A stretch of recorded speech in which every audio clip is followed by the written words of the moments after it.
Hello, everybody. My name is Ballhawk, and this is the team builder for my Week 1 match against Talyn in the UPA. Excited to be here. Excited to get Week 1 underway.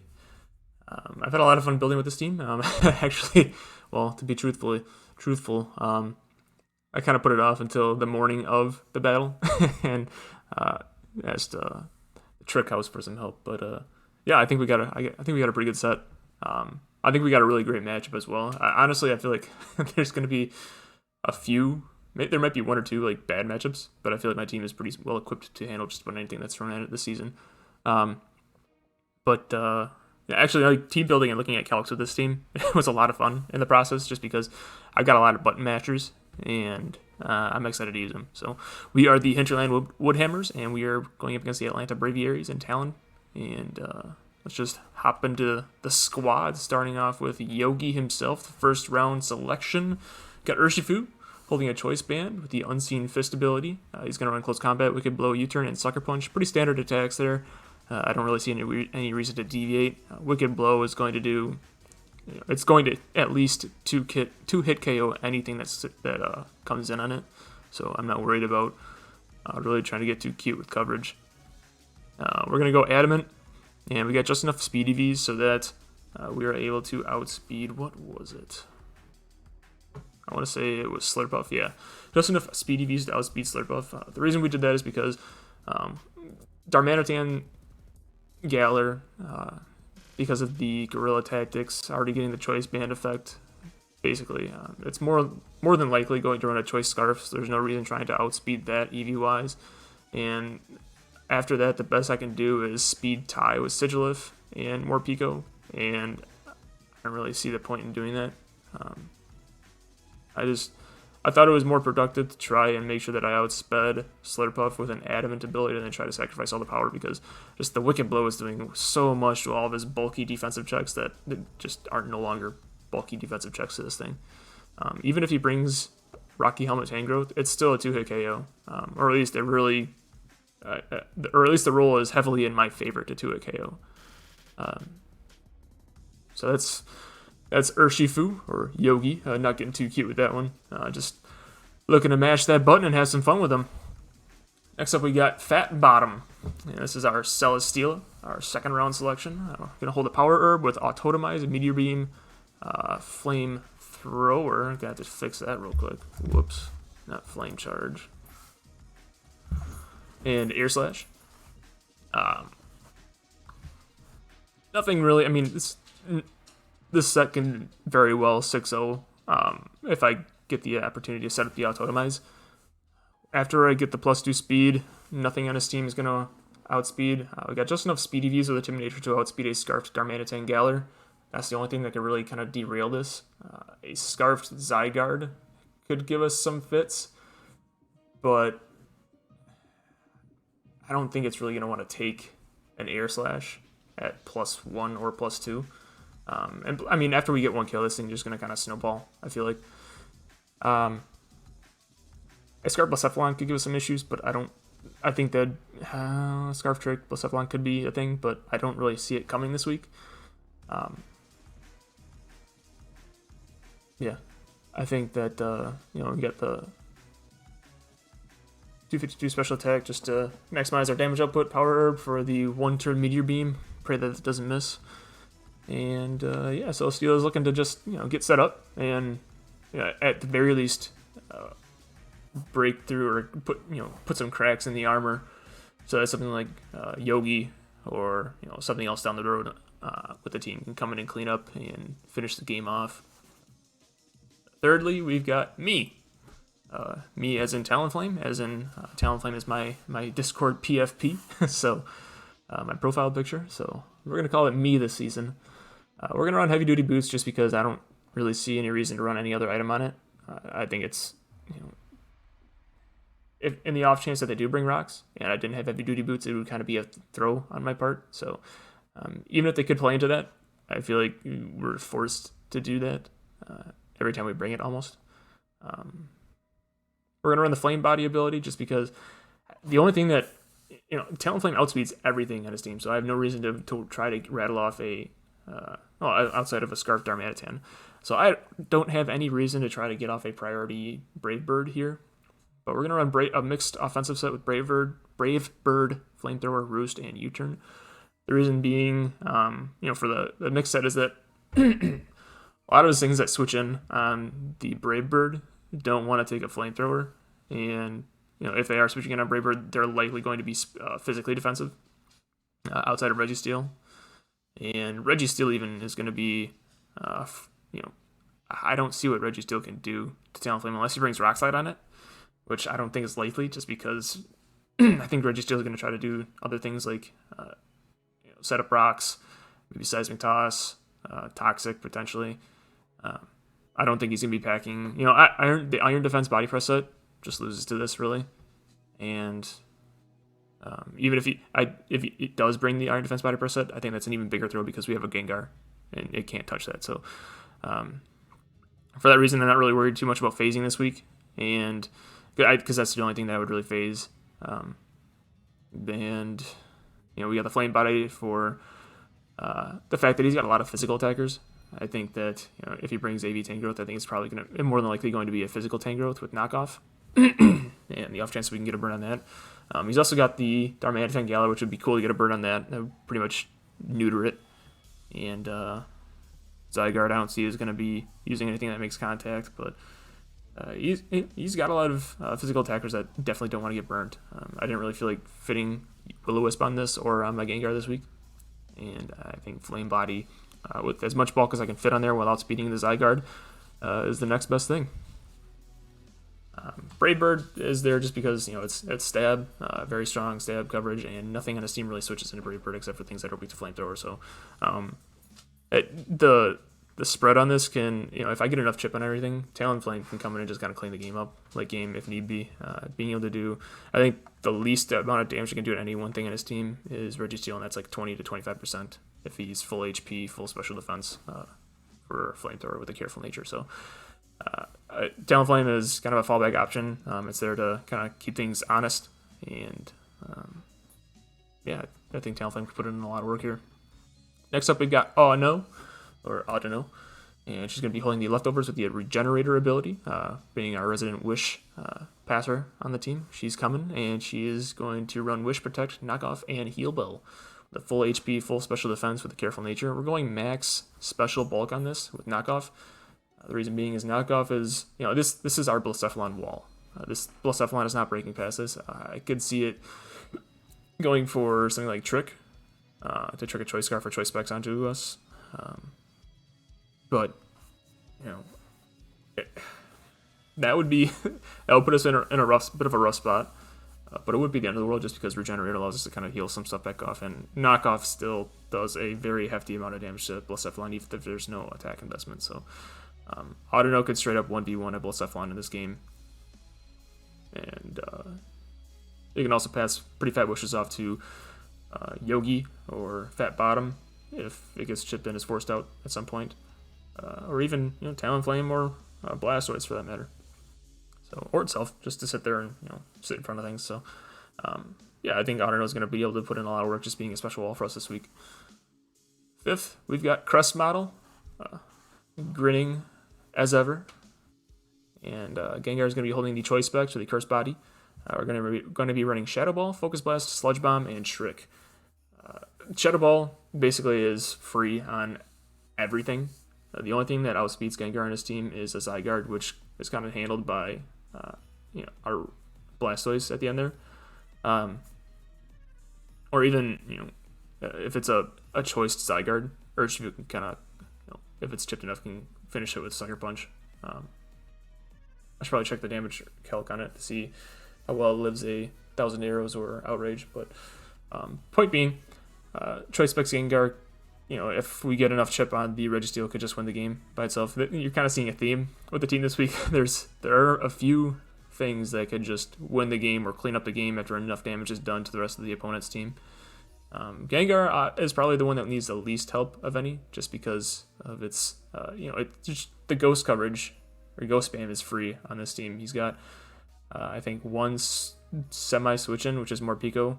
I don't really think that's a great ghost switch in, just because it kind of invites Audino and, well, I wonder how much is actually taking for Shadow Ball. I guess it's not something that really invites in anything on my team. It's just what is more people gonna do?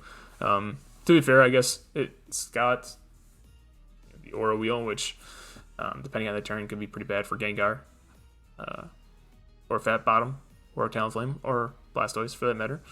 But I think the Urshifu can, one-shot that pretty easily. And I'd be hard-pressed to see how much Shadow Ball is actually doing to Morpeko, just because it's pretty frail, and there's a potential for Gengar to just not care about the Dark type on Morpeko just because of how frail it is. So Choice Specs Gengar is going to put in a lot of work here, we're thinking. Focus Blast is there specifically for the Registeel, just so that it's not as nervous of that. Sludge Bomb is another strong stab to be able to hit the Tangrowth if needed, and Sword Buff as well.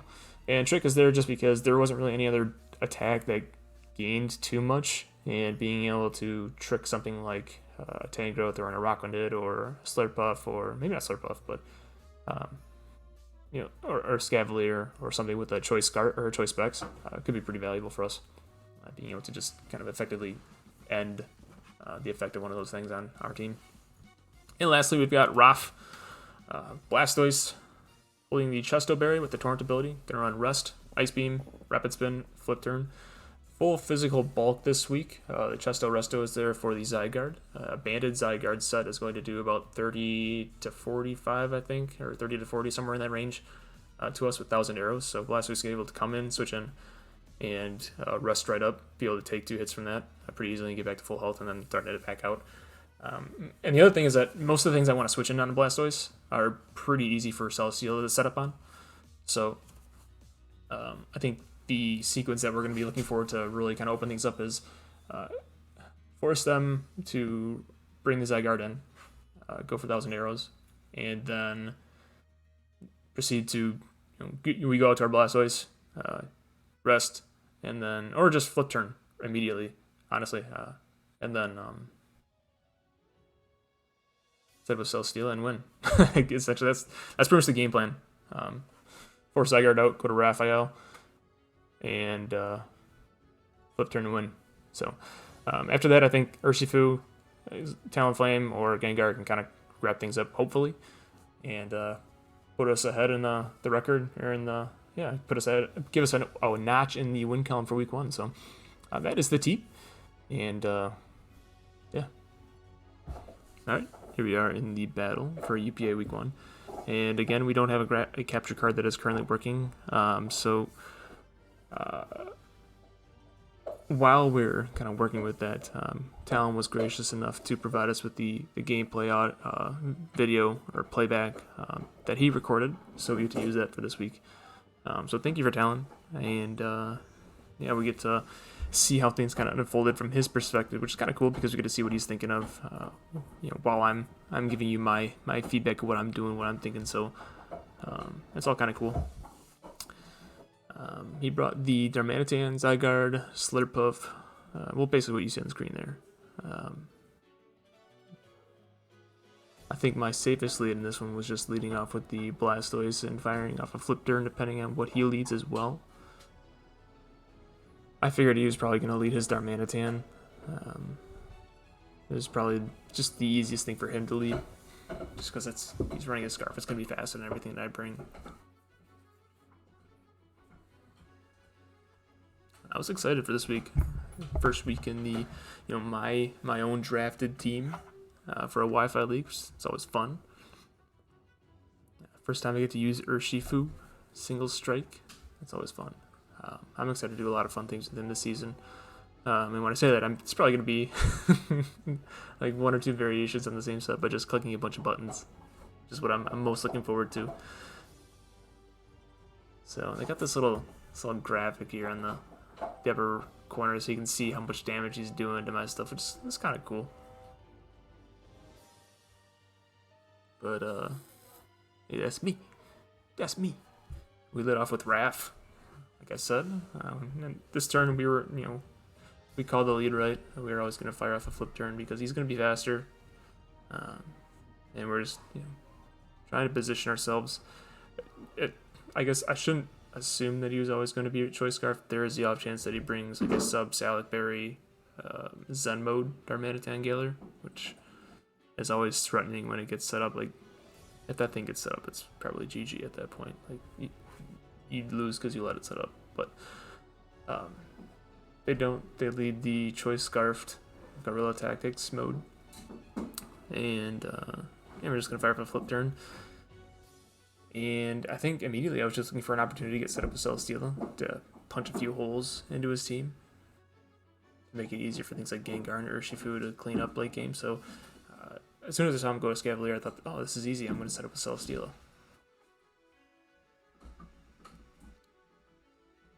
Admittedly, I forgot that a Scavalier gets knockoff, so that kind of sucked when he went for that this turn. But I was just going to auto-automize here every time. Need to make sure that I'm fast on anything that decides to come back out onto the field. Should he decide to switch out, that's the safest play. When you're trying to set up with Celesteela. The worst feeling is like you get the Meteor Beam off, you get the +2 because you get the +1, and you got to kill because of it. And then something comes out that's faster than you and can KO you, and you're like, oh man. But we're faster. They go for knockoff. This play, what I should have done is because we're faster and everything. I mean, there's nothing that he has that can KO me from this range, so at worst case scenario, I should have gone for Meteor Beam here anyway. Yeah, it would take a turn to load and then hit, but one, if I hit it, it's going to knock it out, I would imagine. Maybe not, because he's clearly assault vested. Which, actually, looking at it now, I think going for Flamethrower probably was the safest thing to do anyway, because now I guarantee that I'm going to live, or at least take this thing, I'll get to +1, and then I can do some damage to something else that comes in. Which, yeah, the knockoff in general sucked. Man, this Celesteela could have just kind of snowballed on him, that would have been fun. Which is kind of like the overarching theme of my team, like that. I have a few threats that can just kind of snowball each week. Like I got Urshifu, I got Gengar, Slowking Galar can just come in and get a kill, go out, revitalize itself, come back in, get another kill. And then you got this Menace Celesteela. But we get a kill, so we get up 1 on the leaderboard, or on the scoreboard. Get that fat bottom boost.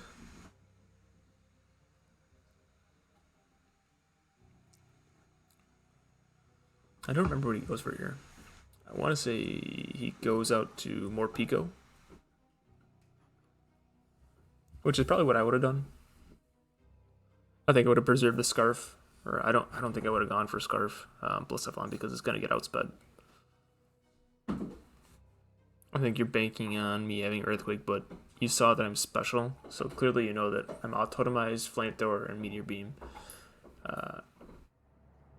I doubt, I would assume if I were in issues that I don't have Earthquake, so I'd always be going more Pico here. Flamethrower at this point doesn't knock it out, nothing to go for really knocks it out, so I had to go for some cheese here.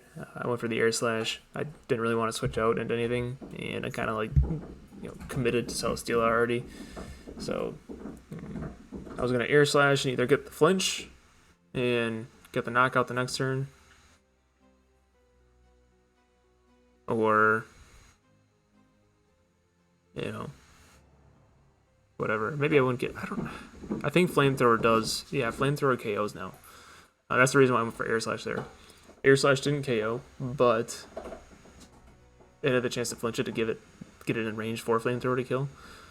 So yeah, so we got the kill there. So Celesteela gets 2 kills. We're up 2-0. I kind of felt bad about that, but he did knock off my Power Herb, so maybe I shouldn't.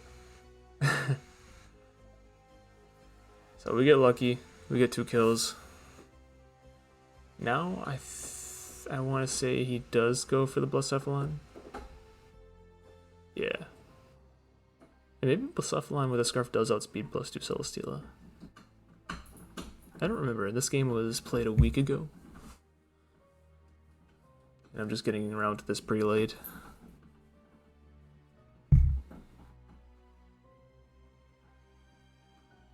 I don't think I switched out here. I think I just rode Celesteela till it died at this point.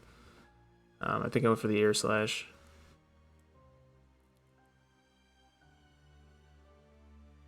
Oh, it does outspeed, okay.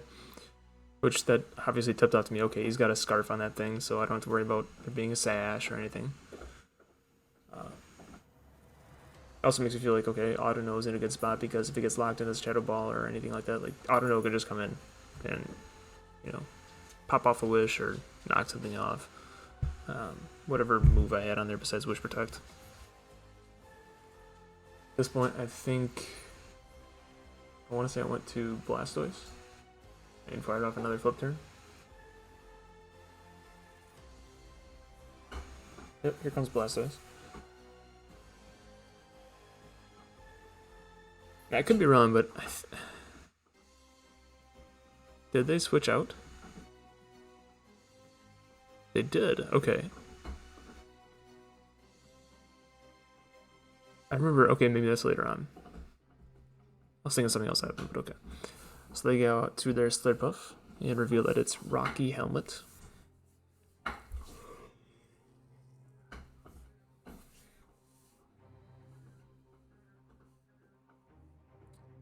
And here's just an opportunity to get Gengar in to do something.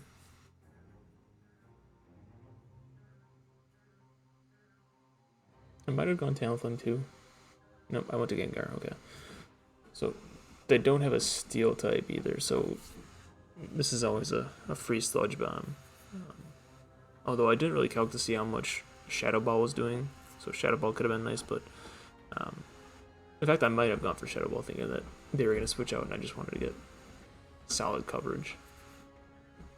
No, seeing that, no, I definitely went for the Shadow Ball, or Sludge Bomb, and they took it like a champ. Had I gone for Shadow Ball here, that would have been a very hurt Zygarde. I put it over Sludge Bomb, and they take it quite nicely. It would have been dead if I went for Shadow Ball, which would have been very nice. At this point, I think I just switched out to Ref. To Ref, my Blastoise. I didn't really have much other choice here.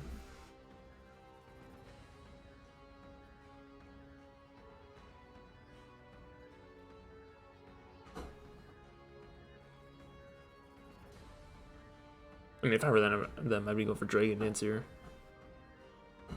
Either Dragon Dance or Substitute. I wouldn't have gone for 1,000 Arrows. I was clearly switching out.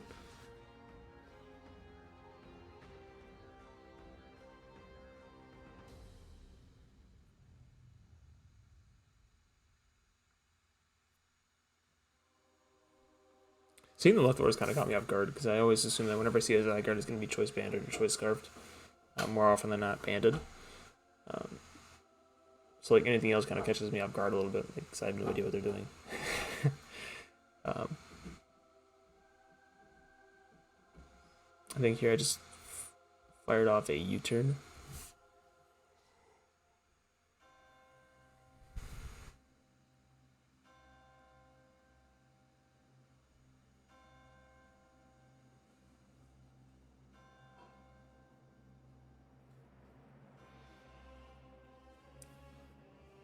Get a little chip, but not as much as they get on me.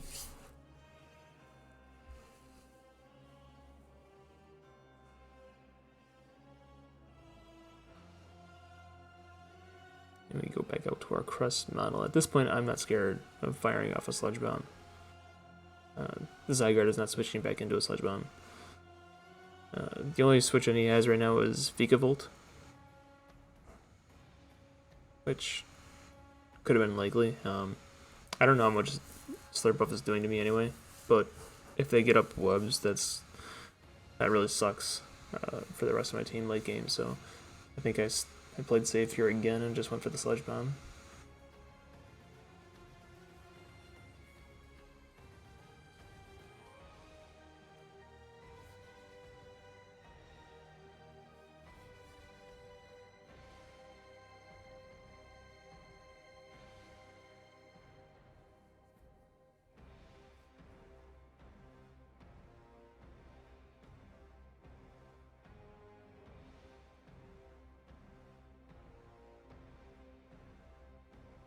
Got lucky with the crit. but not lucky enough to get a poison.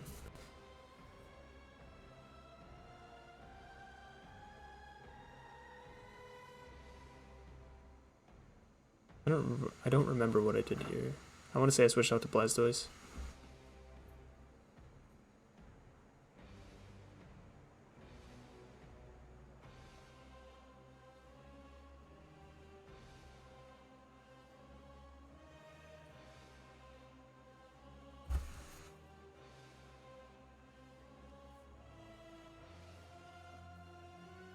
I just decided to sack my Talonflame, get something else in free.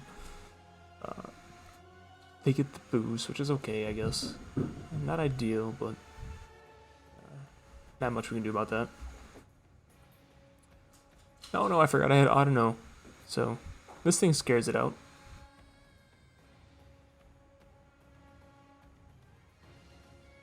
And I want to say I just went for knockoff.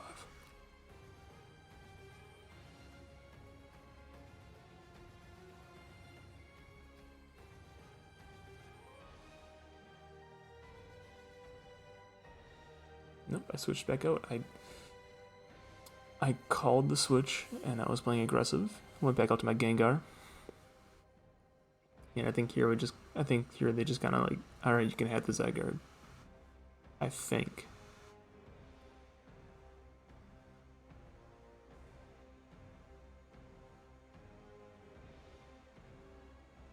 So I think I just go for Shadow Ball again. Just thinking about this hindsight, like, there's no reason not to go Shadow Ball here. I mean, Sludge Bomb, sorry.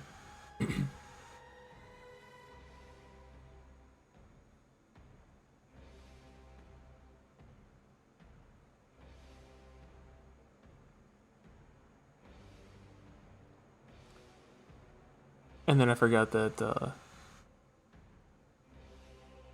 he's faster than Gengar. I think I legit just forgot about that.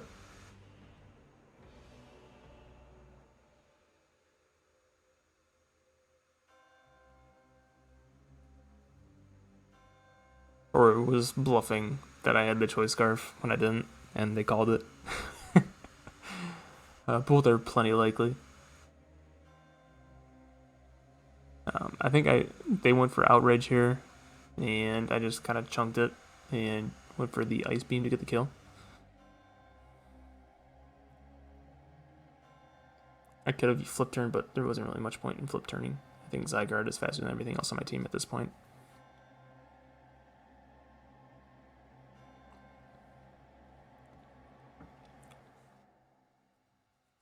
I did flip turn, okay. What did I go out to?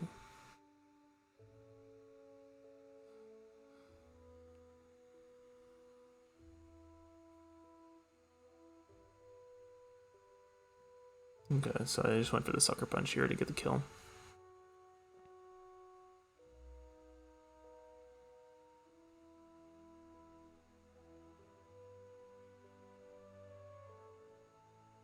Yep.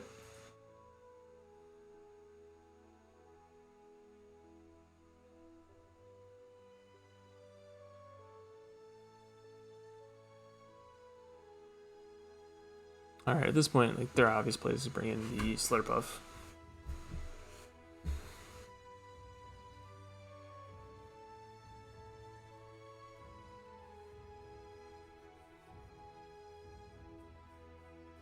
But they opt to go Blacephalon. Now, this was a major misplay on my part, because I already know they're Scarfed. Now, it could have gotten them a free Darmanitan, which, you know, we'll find out. They could have, no, they opted to go for the fire, for the attack. So I decided to switch out, predicting their switch out, and I outsmarted myself. Had I just stuck with the Sucker Punch, I think I was okay if I would just stayed attacking. But hindsight is 20/20, I guess. I think that was probably the biggest misplay, my biggest misplay this game. Instead, I just sack my Blastoise and then bring Eiscue back in the next game or next play. They miss the Fire Blast actually. It would have been nice if they missed another one. Unfortunately, they don't. basically just hand over our Blastoise for no reason. Yeah, I definitely should have just stayed in and gone for the Sucker Punch. Had I done that, this game was a bit easier, but no. There's not much that I can do against Blacephalon.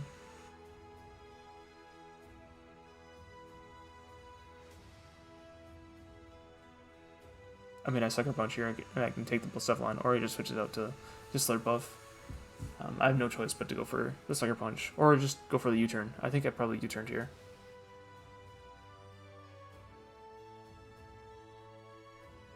Yep.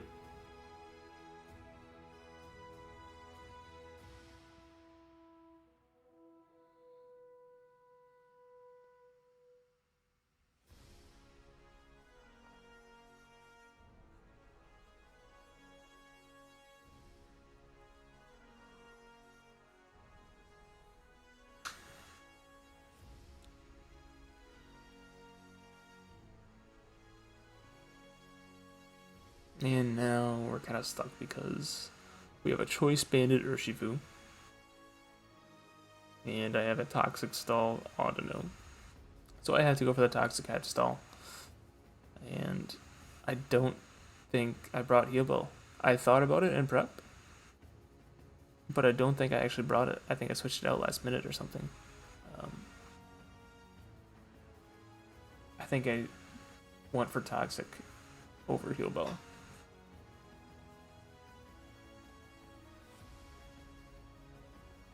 Yeah, at this point it's kind of over because if I switch out, I mean, they just go for Suki Webs, and now that guarantees that Slurpuff's going to outspeed my Urshifu. And Sucker Punch isn't doing anything to Slurpuff. And no, I did bring Heal Ball. Maybe I didn't bring Protect. Maybe I just brought Wish, Protect, knock off Heal Bell, Toxic.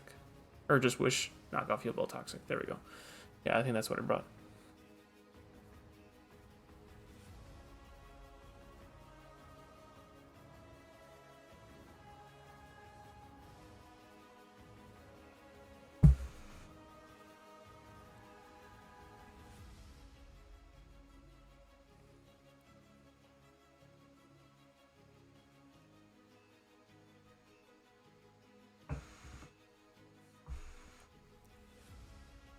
So now we go up to Urshifu, hoping that we can get some kind of damage off.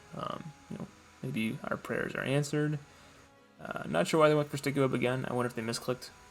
That's the most likely answer in my head. But at this point, there's nothing else that I can really do. The game's pretty much over. They go for Dazzling Gleam, or they switch out to their Darmanitan the next turn if I switch. So the game is pretty much wrapped up. I think the biggest misplays for me in this game were two. One, not Sucker Punching the Blacephalon when I had Urshifu right in front of it. And two, I basically just handed my Gengar to him on a silver platter when I just sat in front of his Zygarde.